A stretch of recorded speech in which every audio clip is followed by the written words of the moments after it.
KBR news కి స్వాగతం. మీకోసం మీరు అభిమానంగా సాయంత్రం 5 గంటలైనా 6 గంటలైనా అన్న వచ్చే ఆశ వచ్చే సేన వచ్చే సత్తు విచ్చే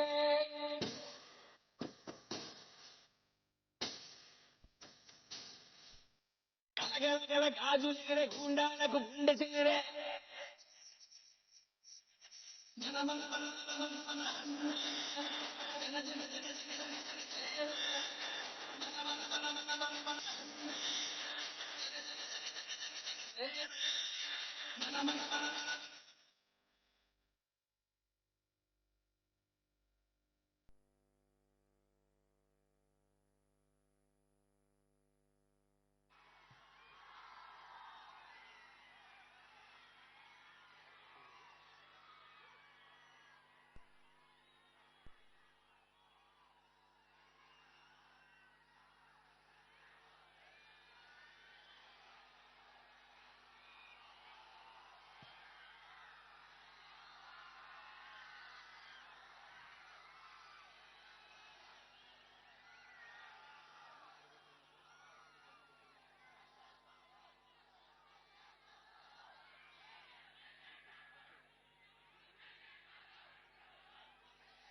పిఠాపురం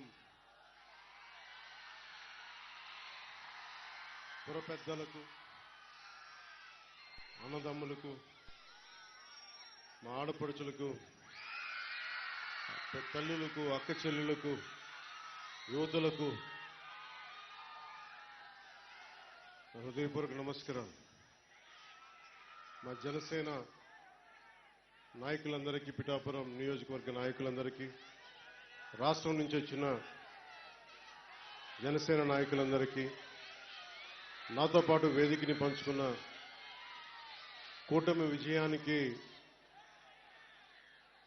తోడ్పడ్డ భారతీయ జనతా పార్టీ నాయకులకు, కృష్ణరాజు గారికి, తెలుగుదేశం పార్టీ మాజీ ఎమ్మెల్యే, తెలుగుదేశం నాయకులు అహిర్నిశలు కష్టపడి కూటమి విజయానికి కారకులైన వర్మ గారికి, మీరందరి ఆశీస్సులతోటి ఈ రోజున పార్లమెంటులో జనసేన కూటమి తరపున జనసేన నుంచి గళం వినిపిస్తున్న ఉదయ్ శ్రీనివాస్ గారికి,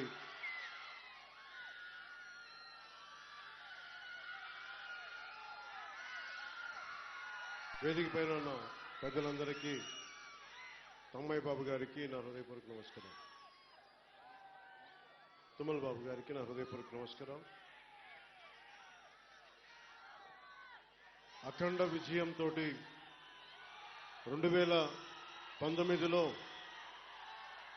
ఇదే సెంటర్లో అప్పుడు మన జనసేన అభ్యర్థికి ఓటేయమని మిమ్మల్ని అభ్యర్థించాను. మీరు ఓట్లేసి నిలబెట్టారు, పార్టీ ఉనికిని చాటారు. 2019లో 2024కి మీరిచ్చిన బలం, పిఠాపురం ఇచ్చిన బలం దేశ రాజకీయాల్లోనే మాట్లాడుకునేలా చేసింది. పిఠాపురం ఇచ్చిన బలం, ఒక్కడి విజయం. జనసేన అధ్యక్షుని ఇక్కడ పంపించడం మేము గెలిపించుకుంటాం. ప్రజలు ఒక్క మాట అంటే మీరొక్కరు, మీ గెలుపు మా పిఠాపురం మాది బాధ్యతను మీరు తీసుకున్నందుకు నేను కూటమి అభ్యర్థుల అందరి విజయానికి నేను కృషి చేశాను. మీరొక్కరు, ఒక్క నియోజకవర్గం ఒక నాయకుడు వెన్నంటి ఉంటే ఈ రోజున 164 స్థానాల్ని కైవసం చేసుకుని కన్నీ వీని ఎరుగని రీతిలో ఎన్ని దశాబ్దాల ఆంధ్రప్రదేశ్ రాజకీయ చరిత్రలో ఇంత ఘన విజయం ఎవరూ చూడలేదు. దానికి బీజాలు ఇక్కడి నుంచే పడ్డాయి, పిఠాపురం నుంచే పడ్డాయి.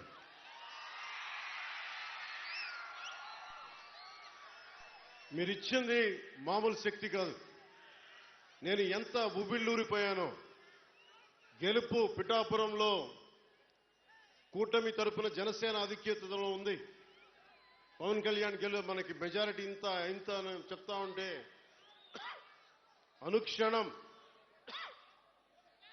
నాకొచ్చి మీకొచ్చి 2 చేతులు ఎత్తి నా హృదయపూర్వకమైన ధన్యవాదాలు తెలుపుకోవాలి మీ అందరికీ.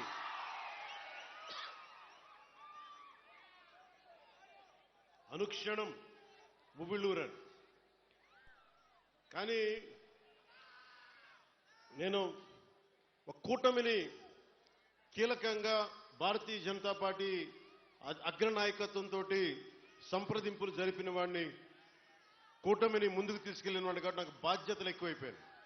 ఢిల్లీ వెళ్ళాను, అందరినీ తీసుకెళ్ళాం, అందరితో మాట్లాడాం, మనకి ఏమేం కావాలి, ఎలాంటి పరిస్థితుల్లో ఉన్నాం వివరించే పరిస్థితులతో పాటు నాకు నిజానికి చెప్పాలంటే నేను ఎమ్మెల్యేగా కూడా అసలు నేనేం అనుకోలే. నా కర్తవ్యం ఒకటే, తల్లి డొక్కా సీతమ్మ చనిపోయి ఏ పుణ్యలోకాల్లో ఉంది, కానీ ఆకలిని ఎవరన్నా తల్లి డొక్కా సీతమ్మ నాకు ఆకలేస్తుంది అన్నం పెట్టు అంటే అందరూ బయటకు వచ్చేవారు. ఆవిడొచ్చి ఆకలున్న ప్రతి కడుపు నింపేది. అదే స్ఫూర్తితోటి కష్టంలో ఉన్న మన సగటు మనిషికి నిలబడాలి అన్న తపన తప్ప దాంట్లో పదవులు వస్తాయా అధికారం వస్తా నేనేం ఆశించలే. కానీ ఈ రోజున ఉప ముఖ్యమంత్రి ఇక్కడ ఎమ్మెల్యేగా గెలిపించడమే కాకుండా నేను కోరుకోని ఉప ముఖ్యమంత్రి స్థానాన్ని కూడా మీరు మనస్ఫూర్తిగా వచ్చినందుకు దానికి ఆ విజయాన్ని మీకే అంకితం చేస్తున్నాను. ఎమ్మెల్యేగా గెలిపించారు, మీరిచ్చిన స్ఫూర్తిని తీసుకొని పిఠాపురంలోనే పవన్ కళ్యాణ్ గెలిపించాలి అంటే జనసేన ఉన్న ప్రతి చోట మనం తీసుకున్న తక్కువ సీట్లే 100% గెలవాలి అని ఒక్క పిలుపునిస్తే భారతదేశంలో ఎన్ని స్థానాలు గెలుచుకున్నది ఎంత న్యూస్ అయిందో లేదో తెలియదు, కానీ ఇన్ని దశాబ్దాలు 20 మన అసెంబ్లీ స్థానాలు, 2 పార్లమెంట్లు, 23 స్థానాలకి 23 స్థానాలు 100% స్ట్రైకింగ్ రేట్ 100% గెలుచుకోగలిగామంటే మీరు ఎంత బలంగా నిలబడ్డారో ఈ రోజున. దేశం మొత్తం ఒక చరిత్ర అయింది.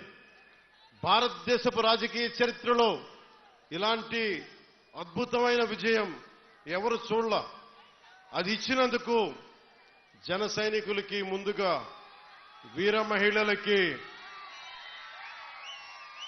కూటమి నేతలందరికీ, కూటమి కార్యకర్తలందరికీ, అసలు జనసేన అనేది ఎందుకు మాట్లాడారంటే ముందుగా భయంతో ఉండిపోయాం. 2019 నుంచి 2024 వరకు భయంతో ఉండిపోయింది ఈ నేల. 5 కోట్ల మంది ప్రజలు కొద్ది మంది చేతిలో భయపడతారా?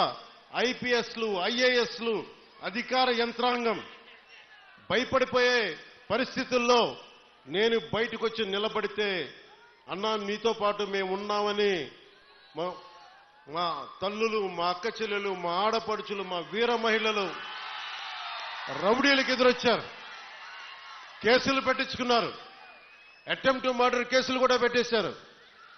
ఇక జన సైనికులు మబ్బుల్లో పరిగెత్తే పిడుగులు లాంటి జన సైనికుల గురించి చెప్పక్కర్లా. మీరు ధైర్యం ఇస్తే, కొత్త తరమే ఇంత పోటీ చేస్తున్నప్పుడు అనుభవం ఉన్న మన తరం ఎంత పోటీ చేయాలని తెలుగుదేశం నాయకులు బయటకు వచ్చారు. కేంద్రం మనకు అండగా ఉండి మనం ఎంకెంత బాగా పనిచేయాలని చెప్పి భారతీయ పార్టీ జనతా నాయకులు అందరం కలిపి ఈ రోజు వచ్చి 164 స్థానాల్ని బలంగా గెలుచుకొని,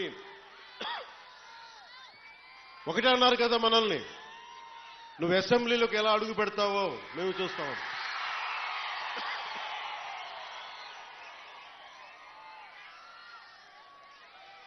నువ్వు అసెంబ్లీలోకి ఎలా అడుగు పెడతావు, నువ్వు అసెంబ్లీ గేటును కూడా తాకలేవన్నారు.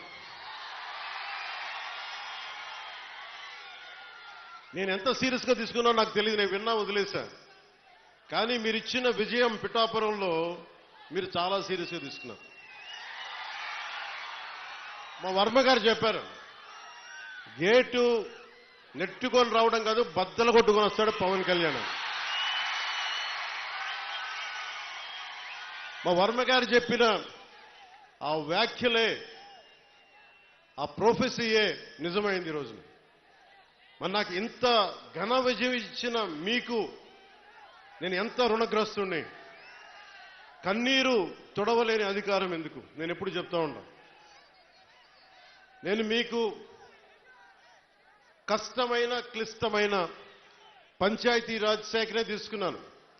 చాలా మంది అడిగారు హోంశాఖ తీసుకోండి, లేదంటే ఫైనాన్స్ తీసుకోండి, లేదంటే రెవెన్యూ, ఇట్లాంటివన్నీ మాట్లాడుతున్నా. నాకేమొద్దు.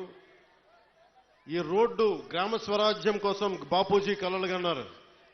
ఆ కలలు నెరవేర్చడం కోసం నేను పంచాయతీరాజ్ శాఖ తీసుకున్నాను. నేను ఒకటే చెప్పాను అధికార యంత్రాంగానికి అందరికీ మొట్టమొదటి మీటింగ్లో, నాకు లంచాలు అవసరం లేదు, మిమ్మల్ని ఎవరిని డబ్బులు అడగను. నేను ఈ కాంట్రాక్ట్ ఎవరికి ఇస్తున్నారని అడగను. కానీ నేను అడిగేదల్లా ఇచ్చిన కాంట్రాక్టర్ సవ్యంగా పనిచేస్తాడా లేదా, అదొకటి అడుగుతున్నాను.